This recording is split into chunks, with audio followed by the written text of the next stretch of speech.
Bonsoir. Activité royale en ouverture de cette édition. Sa Majesté le roi Mohamed VI procède à Tétouan au lancement d'importants projets d'infrastructure, projets qui font partie intégrante du programme de développement économique et urbain de la ville de Tétouan pour la période 2014-2018 et lancé par le souverain le 12 avril dernier. Ils nécessiteront une enveloppe budgétaire prévisionnelle de plus de 340 millions de dirhams. Et toujours à Tétouan, le souverain a procédé à l'inauguration d'un centre de formation par apprentissage des métiers de l'artisanat.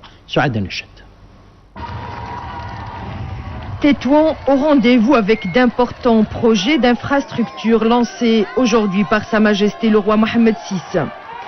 La voie Ceinture Verte propose l'aménagement de la route, la réalisation d'ouvrages d'art, l'installation du réseau d'éclairage public et des panneaux de signalisation et la plantation d'arbres d'alignement.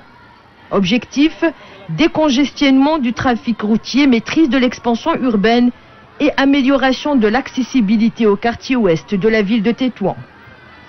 Cette ceinture périphérique d'une longueur de 14 km va permettre, dans les hauteurs de Tétouan, de limiter la propagation de l'habitat clandestin, de préserver la ceinture verte, de relier l'entrée de la ville de Tétouan par la route de Tanger à sa sortie ou son entrée par la ville de Mdir et vers Martil. Autre projet, celui de la reconstruction du pont de Bouanen de 120 mètres sur Oued Martil. Il ambitionne d'améliorer les conditions de circulation, de sécurité et d'accès au quartier de Khorat Sba, Bouanen, Majas Al-Hajar, Menkia, L'Adwa et Bousmlel. Quant au projet de construction de 2 marchés de proximité au quartier Khand el-Zerbouh et Mhanish, il vise pour sa part l'amélioration des conditions de travail des commerçants, la sédentarisation des marchands ambulants et l'embellissement du paysage urbain. Enfin, dans le cadre du renforcement des infrastructures sportives de la ville, Tétouan connaîtra l'aménagement de 8 terrains de sport qui bénéficieront aux habitants des quartiers Tamouda, Mhanesh, Souani, Boujarrah, Louisiane, Kouilma, Nekata et Hajar Laroussa. Toujours à Tétouan, Sa Majesté le roi a inauguré un centre de formation par apprentissage dans les métiers de l'artisanat. Ce centre offrira aux jeunes de la région une qualification professionnelle adaptée à la réalité socio-économique du secteur de l'artisanat, principalement à travers le mode de formation par apprentissage ainsi qu'une intégration dans le marché du travail. Ce mode d'apprentissage se caractérise par le fait que participent à cette formation les professionnels des métiers de l'artisanat, de sorte que 80% de la formation pratique a lieu dans les entreprises de l'artisanat et 10 à 20% a lieu dans les centres de formation.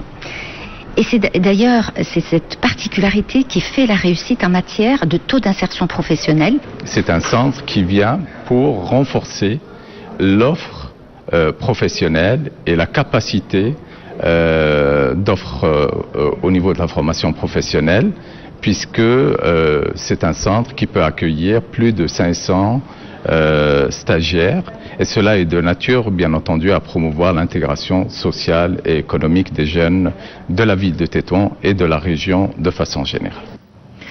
Le centre contribuera également à la préservation de certains métiers menacés de disparition, à la promotion des produits locaux d'artisanat et au renforcement de l'organisation et de la structuration du secteur. Il comporte notamment 5 ateliers: tapisserie, poterie céramique, ferronnerie, menuiserie, maroquinerie, des salles de formation, un espace d'exposition, une bibliothèque, une salle d'informatique et un laboratoire. Le centre de formation par apprentissage dans les métiers de l'artisanat de Tétouan vient ainsi conforter la vision 2015 pour le développement du secteur de l'artisanat, une vision volontariste tournée vers la croissance et l'emploi. Le Conseil de gouvernement s'est réuni ce jeudi sous la présidence du chef du gouvernement Ilah Ben Keren.